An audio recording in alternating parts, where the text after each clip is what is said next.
পারতপক্ষে পুরুষোত্তম শ্রী শ্রী ঠাকুর অনুকূলচন্দ্র ঋণ করা পছন্দ করতেন না। দয়া করে করুণা করে আমাদের বলতেন, ঋণ করার থেকে ভিক্ষা করা ভালো। এতে ভিক্ষা মানে বেগিং নয়, ভজদাত মানে সেবা, অনুরাগ, দান, প্রত্যয়। লোককে তোমার প্রয়োজনের কথা বলে অনুকম্পায় তাদের সাহায্য নেওয়া ভালো। সর্বোপরি পুরুষোত্তম ঠাকুর অনুকূলচন্দ্র চাইতেন progressive profitable adjustment of household affairs. দক্ষতার প্রধান গুণ হিসেবে তিনি বলতেন অর্জন পটুত্ব, কাজের সাশ্রয় এবং যথাসময়ে সুন্দরভাবে কাজ সম্পন্ন করা। কিন্তু মানুষের প্রবৃত্তি অভিভূতি তাকে তো আচ্ছন্ন করে রাখে। মানুষ অসাড় হয়ে চলে, নিজের মঙ্গল সম্পর্কে সে হয় দিকবিদিক জ্ঞান শূন্যহারা। জন্মকোষ্ঠীতে মঙ্গল পীড়িত অবস্থায় থাকলে, অর্থাৎ চতুর্থে, ষষ্ঠে, সপ্তমে, অষ্টমে এবং দ্বাদশে, বা মঙ্গল কোনো অশুভ গ্রহ দ্বারা পীড়িত হলে মানুষের কিন্তু একটা ঋণ করার প্রবণতা দেখা যায়। আবার আপৎকালীন অবস্থার মধ্যে পড়েও মানুষ ঋণ নিতে বাধ্য হয়। আর এইভাবে ঋণ নেওয়ার অভ্যাস যখন মানুষকে পেয়ে বসে, তখন মানুষ ঋণের জালে জড়িয়ে নাস্তানাবুদ হয়।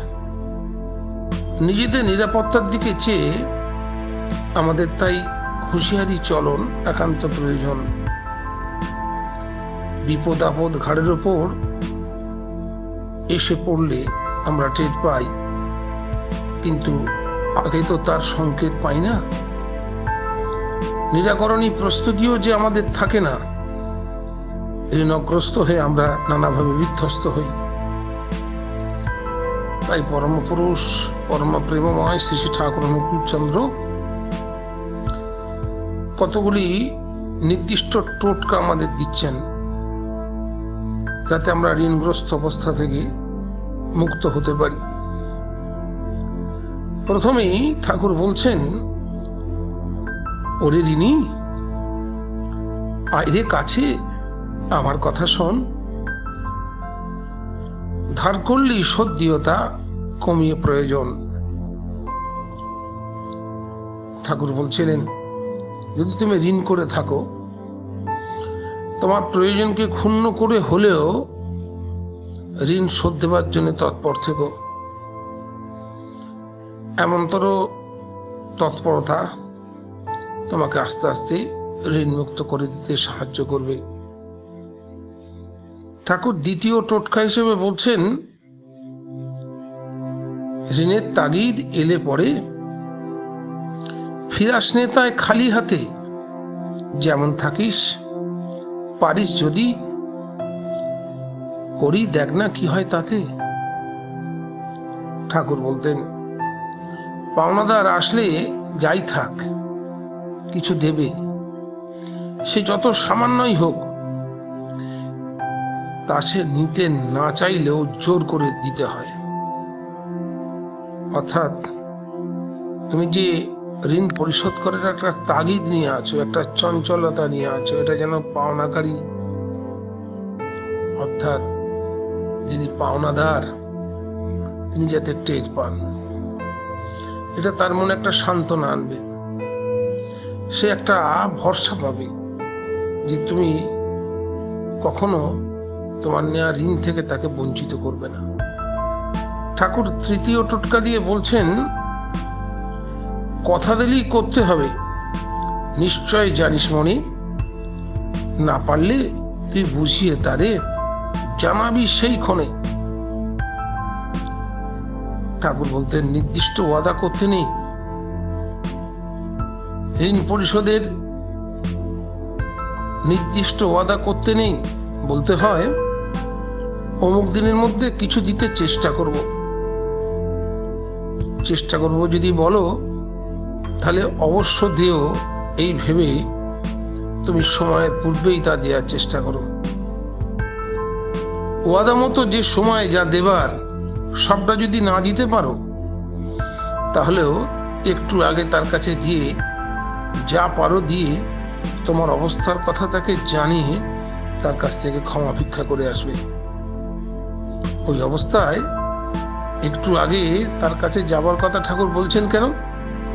বলছেন এই জন্য যে শেষ মুহূর্তে যিনি ঋণ করেছেন তার কাছে যদি এমন একটা ব্যবহার পাওনাকারী পায়, যে পাওনাকারীর কাছে সে হাজির হয়ে তার অক্ষমতার কথা জানায়, তাহলে হয়তো পাওনাকারী বিব্রত হয়ে পড়তে পারে। বিশেষত যদি পাওনাদার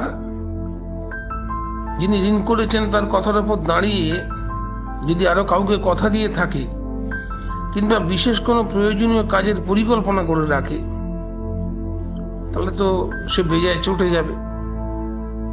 তাই ঠাকুর বলছেন যে যদি তুমি ঠিক সময় মতো বা ওয়াদা মতো যা দেবার তা যদি সবটা না দিতে পারো, তাহলে একটু আগে তার কাছে গিয়ে যা পারো দিয়ে তোমার অবস্থার কথা তাকে জানিয়ে তার কাছে ক্ষমা ভিক্ষা করে এসো। এইভাবে যদি চলা যায়, তাহলে পাওনাদারের সহানুভূতি থাকবে, আর মানুষটাকেও হারানো হবে না।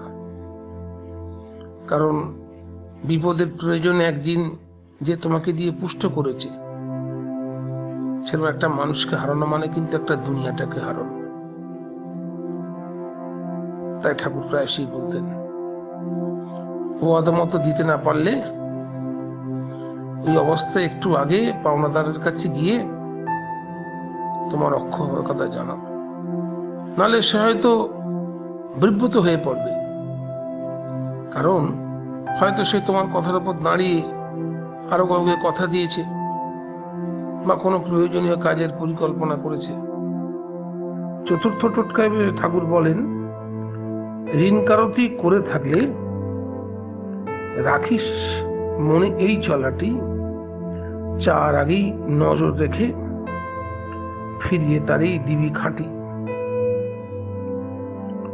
অর্থাৎ পাওনাদারকে তাগাদা করার সুযোগ না দিয়ে ঠাকুর বলতেন তুমি নিজে তার বাড়িতে গিয়ে টাকা দিয়ে আসবে।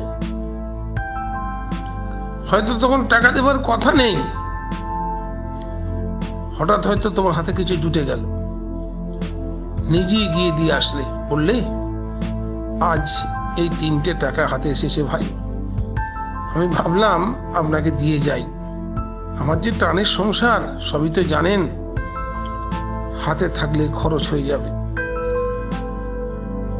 পাওনাদারকে তুমি যদি এড়িয়ে চলতে চেষ্টা করো, বা পাওনাদার যদি বোঝে তুমি এড়িয়ে চলতে চেষ্টা করছো,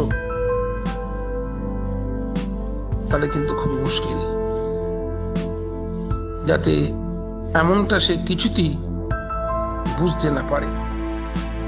পুরুষোত্তম ঠাকুর অনুকূলচন্দ্র বলছিলেন, এই 4টে তুক যদি তুমি নিষ্ঠা সহকারে মেনে চলো, দেখবো অচিরেই তোমার ঋণ পরিশোধ হয়ে যাবে।